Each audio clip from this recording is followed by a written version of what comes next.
alunos do quarto ano, sejam bem-vindos para mais uma aula de língua portuguesa, nossa aula de número 47. Eu sou a professora Janine e o tema da nossa aula de hoje são as variações linguísticas.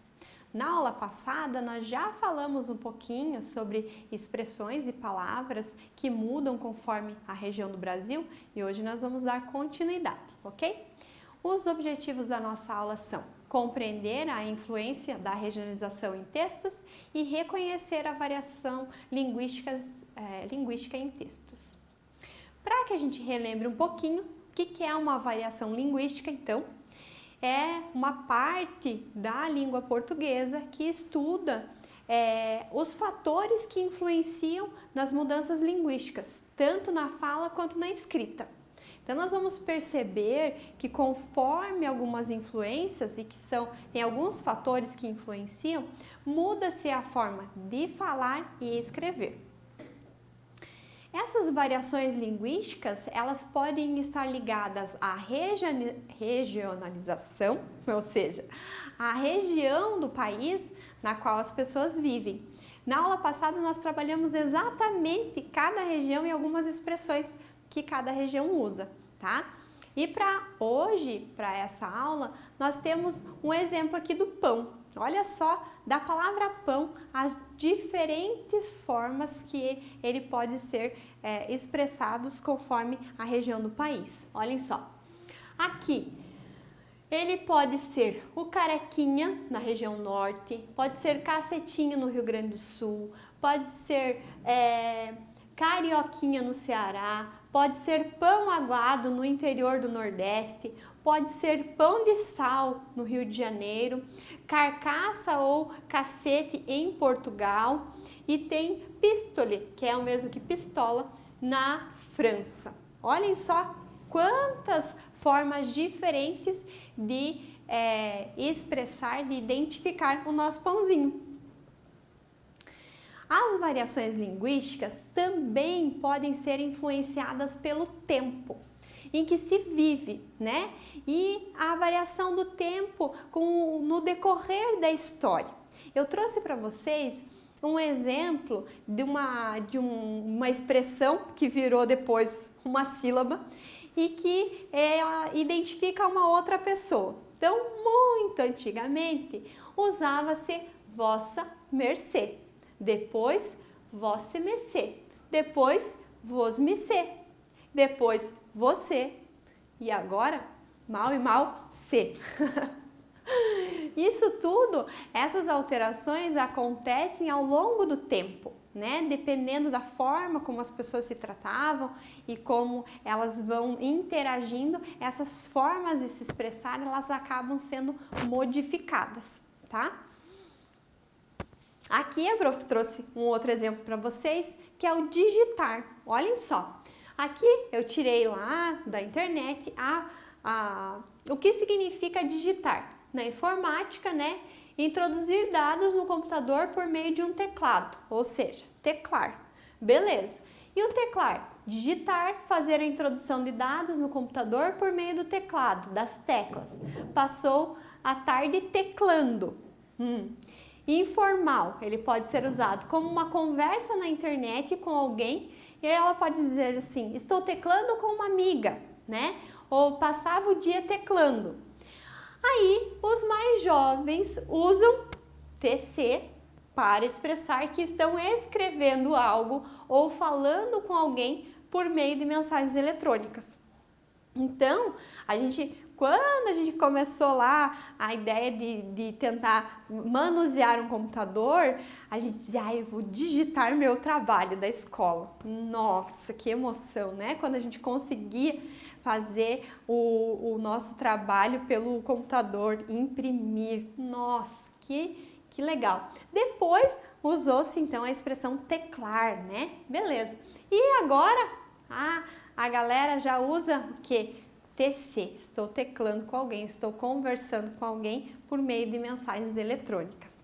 Então vejam como o tempo muda essas expressões e a gente vai se adequando, né? As variações linguísticas também podem estar relacionadas ao contexto da pessoa ou pessoas. Trouxe um exemplo para vocês. O professor de língua portuguesa apresenta um vocabulário específico para aula, não é mesmo?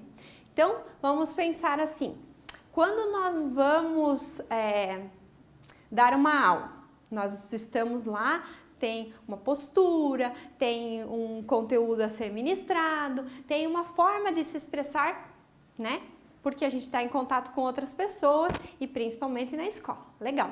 Agora, você encontra o mesmo professor lá fora ou lá no mercado, porque o professor também vai ao mercado, o professor também vai às compras, ele precisa, né? Aí você encontra o professor lá. O que você acha que o professor, como é que ele vai se comunicar lá com você e com a sua família? Ah, veja bem, senhor, senhora. Não, ele vai dizer bom dia, boa tarde, tudo bem com você? Veio passear, veio ajudar o pai, a mãe, veio fazer as suas compras. Ele também vai se expressar de maneira diferente fora daquele contexto, né? E isso serve para várias situações. Outras profissões, por exemplo, o médico dentro do hospital, ele tem um vocabulário. Ele fala com os colegas de trabalho e com as pessoas que ele atende de uma forma, né? Porque essas pessoas têm um entendimento de alguns conceitos diferentes. Então, ele vai falar sobre medicina com os termos técnicos. Agora, quando ele está em casa ou ele está atendendo um paciente, por exemplo, que não entende nos termos técnicos, ele vai explicar de uma outra forma. Então, essa variação linguística pode mudar conforme o espaço onde essa pessoa está. Aqui eu trouxe um exemplo, olha só. Quando a gente falou ali do professor, do cuidado com o vocabulário, aqui, em contrapartida, a professora trouxe para vocês a galera lá se reunindo. O que eles falam? É nóis, só, demorou, algumas gírias, como trollar, joia, patota, grana. Então, são outras formas de comunicação que naquele ambiente se entende, né? As variações linguísticas também podem estar relacionadas à cultura local. Como, por exemplo, a forma de expressão do descendente italiano é diferente da forma de expressão do descendente de oriental. Vejam só, o italiano, ele tem como uma característica da cultura deles a fala mais alta, ele gesticula mais, tem ainda uma brincadeira, né, que fala que se o navio lá dos italianos, ele afunda, o que o italiano faz? Aí ele continua parlando e nadando, né? E quanto mais ele parla, quanto mais ele fala, mais ele nada, mais ele se mexe e ele chega à praia, né? E o descendente oriental, ele, como a cultura deles, ele é mais introspectivo, ele é mais quieto, ele fala menos, ele é mais observador. Então, essas pessoas vão ter comportamentos e expressões diferentes por causa da cultura, né? E da mesma forma, se a gente colocar um italiano, né, dentro da cultura oriental, ele vai se sentir diferente. Talvez com o tempo ele se adapte e se acomode naquela cultura, né? Para que ele faça parte daquele grupo, que ele não fique muito estranho lá dentro, né? Aqui nós temos um exemplo, então, mais uma tirinha que diz assim, ó: eu vou ter que estudar muito até me formar numa universidade. Daí o amigo fala: daí vou arrumar um trabalho que ajude as pessoas a viver melhor. Essa cultura é aquela cultura da roça, né? Que fala sem cuidado ali com as articulações das palavras, que fala com mais R, né? Então, ali eles expressam as mesmas situações, até uma boa intenção ali no caso dele, mas de uma forma diferente por causa do espaço.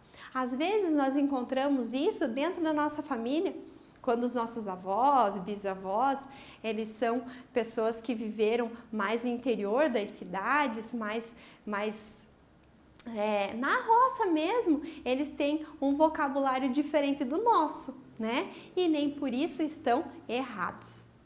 Então, quando a gente observa uma palavra, uma expressão diferente da nossa, observe e entenda que é a influência que eles tiveram na vida deles, para a construção das expressões de linguagem deles. As variações linguísticas também podem estar relacionadas às condições sociais. Vejam só, os fatores econômicos, isso quando eu falo é dinheiro, estão diretamente ligados à aquisição do conhecimento e, consequentemente, à maneira como se manipula a língua portuguesa. Eu trouxe ali duas imagens para exemplificar isso. Aluno, nessas condições aqui, eles vão ter o mesmo acesso à informação e à aquisição de conhecimento? Esse aluno vai ter as mesmas condições que esse aqui? O que vocês me dizem? Esse aqui, que mal tem uma carteira, que a parede lá está caindo reboco, que a professora tem só o quadro negro lá para ensinar. Será que ele vai ter as mesmas condições desse aqui?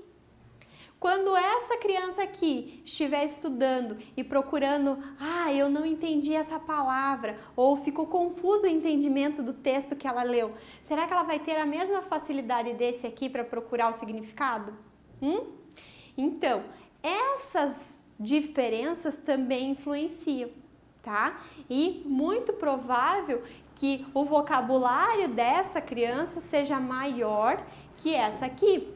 Não impossível, né? Não vamos ver uma questão assim de um abismo, né? De impossibilidade, mas que realmente, se a gente conversar com uma criança nessa situação aqui, a gente já vai ver uma diferença na linguagem. E isso vai ser então para se expressar e para escrever também, tá? O que muda quando nós temos condições econômicas diferentes? Quando a gente consegue viajar e ter contato com outras culturas, nós ampliamos os nossos conhecimentos, o nosso vocabulário, e nós conseguimos ler também, ampliamos o nosso vocabulário. Uma criança como a que a gente viu no slide anterior, essa aqui, será que ela tem acesso a livros com facilidade? Será que ela acessa a internet que mostra pra gente textos, imagens, vídeos? Será que ela consegue? Ela está interagindo com outros colegas aqui, como esse aluno está fazendo aqui, via computador? Todas essas características influenciam no modo como essa criança vai criar, né, vai estruturar as suas variações linguísticas, tá bom? E agora é a sua vez, vamos treinar um pouquinho. Vamos identificar o fator influenciador em cada uma das frases. Então, você vai ler, vai observar e vai me dizer qual foi o fator que influenciou em cada uma delas. Vejam lá. O que era o que era televisão virou TV. 2. Para mim é mandioca, para você, aipim. 3. Hoje, e aí meu velho, é sinônimo de bom dia, pai. 4. Enquanto aqui se ouve minha barriga está roncando, lá se fala desejo saciar a minha fome. E aqui, número 5, não vou dormir aí não, tenho medo das luzes da cidade. Quais são os fatores que influenciaram cada uma dessas frases? Vamos ver. Serve também como registro da nossa aula, tá? Você pode registrar lá no seu caderno. Na número 1, nós temos a influência temporal, TV, né? A televisão que virou TV. Na número 2, regional, para mim é mandioca, para você é aipim. Número 3, o contexto, né? O tipo de expressão. O 4, condição social, a forma como expressou a minha barriga está roncando, e o outro disse desejo saciar a minha fome. Número 5, cultural, né? A questão do vocabulário lá daqueles mais do interior, lá da roça. Tá bom, pessoal?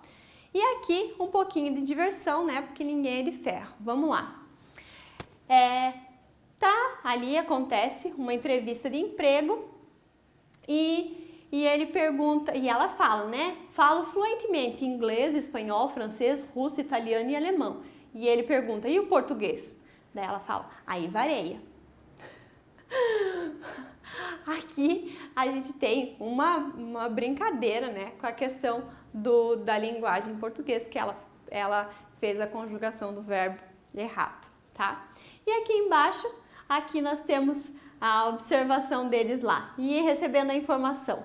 Macaxeira, mandioca e aipim são os nomes diferentes para a mesma planta. Aí o danadinho pergunta, e esse toco aí? Daí ele, ploc, tira lá. Tá lá, a macaxeira, o aipim ou a mandioca. Para quem não conhece, tá ali. Pessoal, ficamos por aqui. Hora do nosso registro no caderno, data de hoje, tema da nossa aula. As frases que nós fizemos no Agora é Sua Vez servem como registro. Vão treinando, tá? Eu fico por aqui, espero vocês para a próxima aula e desejo bons estudos.